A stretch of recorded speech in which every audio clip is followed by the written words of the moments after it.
Les élèves de lycée professionnel ont une partie de leur formation en milieu professionnel. Oloron étant jumelé avec Raca, l'idée a été prise en 2008 d'envoyer les élèves en Espagne, plus particulièrement à Raca, pour qu'ils fassent leur formation dans le milieu professionnel espagnol. Comme le lycée a deux pôles, le pôle commerce et le pôle aide à la personne, nous avons envoyé 6 élèves de commerce et 6 élèves de l'aide à la personne faire leur période de formation à Raca, en collaboration avec l'association des commerçants et la municipalité de Raca. La boutique où j'effectue mon stage, elle s'appelle Prado. Alors quand je suis arrivée lundi, j'ai refait la vitrine, j'ai rangé le magasin, j'ai fait de la couture avec la couturière, j'ai fait plein de choses, quoi.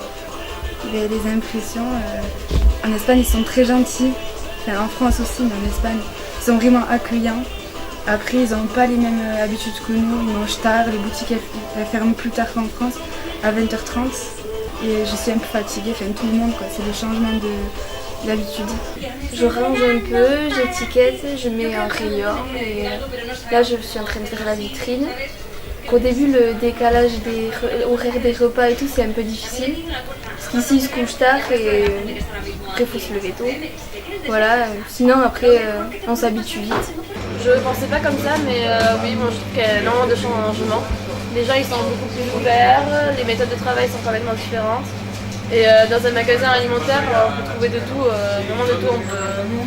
Pas comme c'est pas du tout pareil qu'en France. Et le fait d'être en Espagne, cela me permet aussi d'apprendre la langue. Donc, et de voir aussi le milieu professionnel en Espagne. Nous on est surtout sur le service du repas, le midi, le matin, quand on arrive on a le service du déjeuner, du petit déjeuner. Ensuite, on les met dans les salles. Après, on fait le service des jus de fruits pour tout le monde. Et donc après, on a une pause. Et après, quand on revient, on les fait manger. Et puis après, on a terminé. Parfois, on fait le nettoyage des salles. C'est-à-dire, on remet la table pour les prochains. Et le soir, pareil, on recommence la même chose et après, on va les coucher. Je m'occupe des enfants, je joue avec eux, je les fais manger.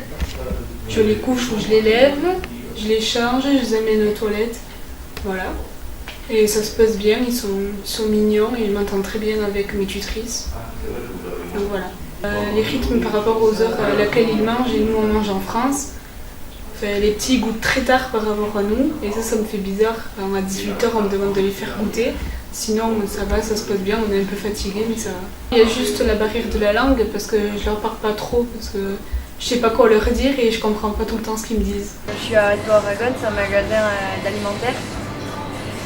Ce que je fais, je mets les produits en rayon, je mets les prix sur les nouveaux produits. Je m'occupe de la boulangerie aussi, je mets le pain dans le four, j'étiquette. J'essaye de conseiller les clients. C'est un peu dur pour l'instant parce que je parle pas très bien espagnol. En Espagne, ils sont beaucoup plus ouverts, c'est-à-dire que on ne demande pas est-ce qu'on peut manger ou d'avoir une pause. C'est directement eux qui nous le disent, on est tout de suite mis à l'aise. Alors qu'en France, on est un peu plus strict.